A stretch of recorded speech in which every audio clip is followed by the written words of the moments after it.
Hey guys, Robert here with Robert Hamm Photography.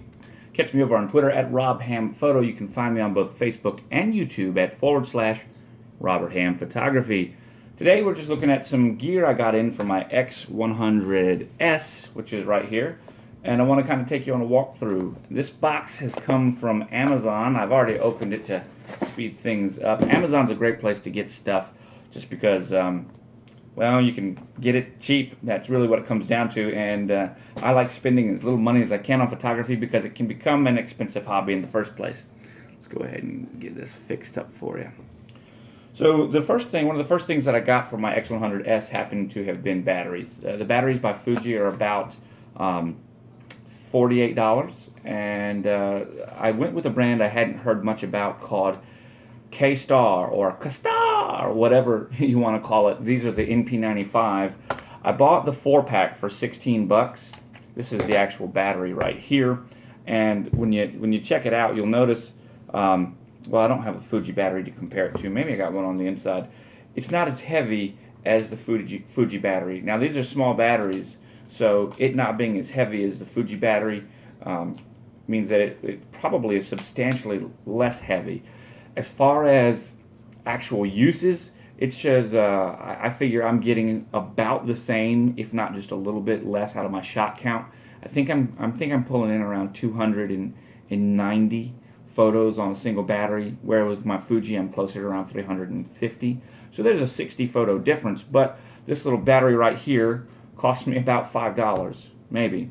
Actually, probably more like $3, 3 times. Yeah. 12 plus the charger. So these batteries are about $3 a pop. Now, the charger it comes with is the standard charger. This is the exact same charger that you're going to get no matter where you go on Amazon and buy bulk batteries. The Wasabi, although these chargers are the same, the only thing they do is they switch out these little modules and they put some branding on the top. So the charger, if you've bought Wasabi battery chargers, and if you've bought Halclon, or however you say it, Haliclon or whatever. They're the one with they're yellow with a little bumblebee on it. If you've bought those chargers, this is the same charger. Now, that's not to say that this is the only charger. You can get a fast charger for all of these, and that might be branded separately between each manufacturer. I don't know. All I know is that I've got several types of batteries between Wasabi, Halclon, and then this K-Star, and they all have the exact same charger with different branding here and a different tray.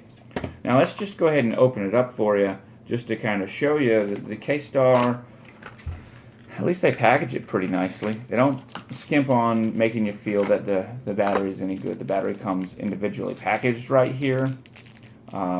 You've got your material. They keep a nice little card in here that says, hey, if you're happy, this is what you should do. And then if you're not happy, this is what they should do. So I like that. And then right here, the user's manual just tells warnings about the battery. There you have it. The battery itself is packaged with this little, I don't know, warning label on there telling you about the battery. And it's actually in here pretty tight. So once we're done, you got a nice battery. So these are the batteries. I'm going to put that one over there because it wasn't charged. And this is the charger. So no matter what you get, I say that for 16 bucks for 4 batteries and a charger, it's a pretty good deal. Continuing to move on, I wanted some additional things for my X100S. The battery was one of them, and that came last time. This is the new stuff. I got this little soft shutter release button, and I wanted it because, well, who wouldn't want a soft shutter release? You know, you got this nice little threaded shutter button right here, and I figured it looked nice. And I enjoy stuff like that. So these are upgrades, kind of like tricking out your rims on your nice car, except we're doing it on our opens like this. Okay, there you go, and that's it. So this is just a CNC machined aluminum piece. It feels pretty nice right off the bat, right here. And then we're just going to screw it on. Oh, okay. This was about $3 on Amazon. I like that. Yeah. I like that a lot. It just gives it. Yeah. I like it. I like the look of it. That gives the top deck just some interesting appeal. you know, and yeah, I like that a lot. That's pretty cool. And so you saw the packaging, pretty simple. It fits in, and we're done. That's it. It's on. Okay.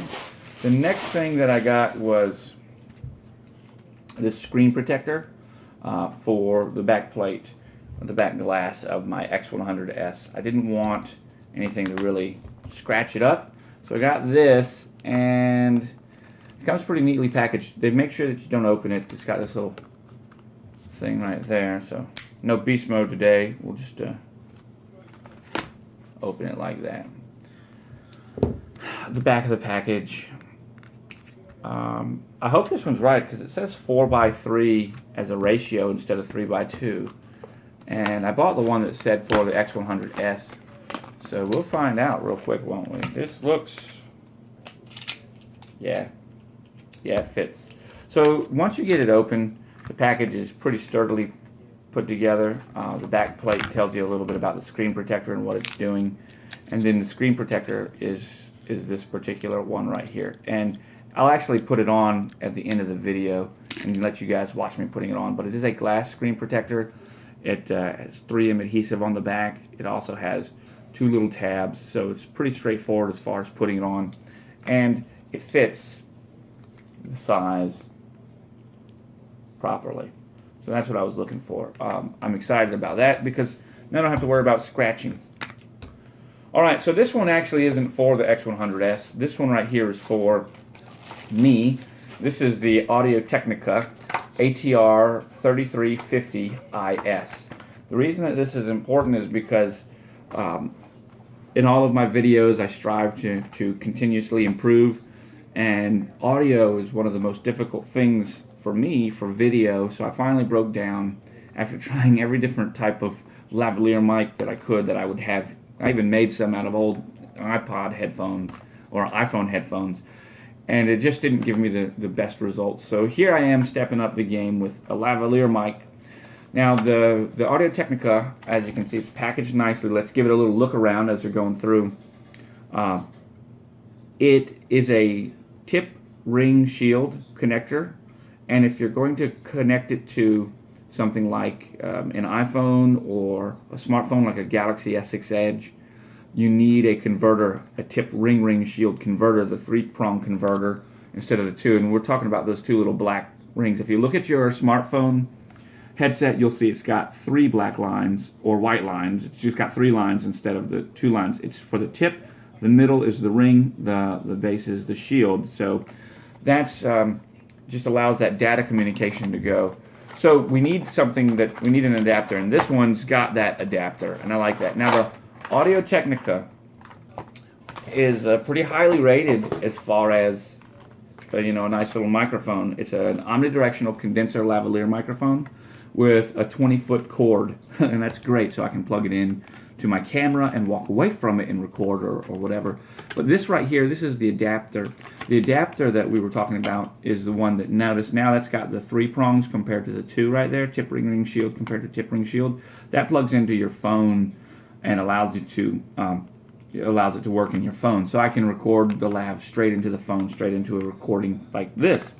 This currently is being recorded on the Galaxy S6 Edge Plus using the front-facing camera, and the mics that are turned on for that camera are, of course, the 2 mics in the front, the one over here and the one over there. So later on, we'll give you a sense of what this video sounds like with this. So let's go ahead and just kind of take it out. When you take out the actual microphone, this is the Lav Microphone. This is the entire unit. This is your capsule right there. This is your tip ring shield connector or 1/8" jack. It's got some weight to it, especially these parts right here. They're metal, which is nice. The connector is metal, so all of this is metal. PVC vinyl for the actual, body, the leads of the microphone, and you've got an on-off switch because this is a powered mic, so it requires power, and if you don't have it turned on, it won't work. So it's got to be turned on. This is pretty odd. Okay, I got you. So as I'm unscrewing this capsule, that's the way that works. Okay, that makes sense now. Okay. Although the outside, the exterior is metal, the inside is plastic. The rings and the threads are plastic as well. but it uses a battery. It comes with one battery, and it shows you the direction to put it in. The best thing to do with this is when you're not recording with it is to take it out. Okay, and does it have a little light to show us that it's on? Nope. So there's no way to know if this is on or off, and I've heard that as a complaint with this particular device, and I bought it anyways, and because I needed it. $27 on Amazon for all of this. Let's put that down right here. This is your smartphone conversion. That's your tip ring shield right there, which you need to plug into your smartphone. And this right here is for your microphone, and this is for monitoring. So that is pretty cool right there. I like that. Okay. Lastly, inside of here, we've got a little clip, so it can. Oh, that's nice. Got some nice spring to it. Just a little alligator clip, so we can clip it there. And then you've got a pop filter right here, a little windsock or pop filter. That's nice. Okay. So let's look at all that, and I'll be back in just a moment. We are in the on position currently. It even says a recording with the earphone mic over there on the screen display. This is on. I'm going to go ahead and switch it to off. We're back to on. And let's see how we did. Alright, so there you have it. You can hear me coming through the Audio Technique 3350 IS right now. I think there's a little bit of a hum in the background. I can tell. I don't know if that has to do with the battery or anything else. I think that the tone of the actual recording sounds better. It definitely sounds closer. And I heard a little bit of pop and crackle in the clip you heard before when I was monitoring it out. So we'll see how that goes. In any event, I definitely think I'm happy with the purchase. I can definitely pull this audio into Adobe Audition very easily and get rid of any noise. In fact, I could really bust it up with noise canceller in Premiere. And if I'm not satisfied with this one, then the one I will buy for the recording using an iPhone will actually be the Rode SmartLav Plus, but that's about $75. So we'll see how that goes. Once again, I'm Robert Hamm with Robert Hamm Photography. Thanks for watching.